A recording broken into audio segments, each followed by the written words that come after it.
国家人权博物馆的人权教育绘本定选计划，等于甲沉重的人权议题转换做故事，出版做绘本，希望让更加侪人了解人权议题。也那今年的定选计划是完成16件作品，其中就有5件优选，未来的计划出版做绘本。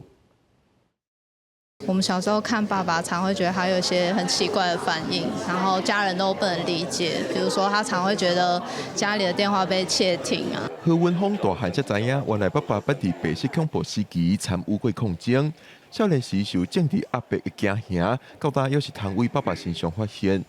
何文峰就透过国家人权博物馆的计划，甲已了解的爸爸，想要参爸爸讲的话画做绘本。 就我觉得爸爸身上的这份恐惧实在延续太久了，就一直到就算是这2、3年，就也都还是一样，他还是不敢用 Line， 不敢用 Facebook。 国家人权博物馆为2019年开始执行人权教育绘本定选计划，带参与者透过工作坊实地勘察不义遗址，访问政治受难者这个方法，协助作者以多元的角度呈现台湾的人权故事，了后创作出绘本。大概开始的时候差不多真正人家来做出发哈，随着这波改来哈，其实就这议题拢慢慢的扩散，比如讲为公环境议题。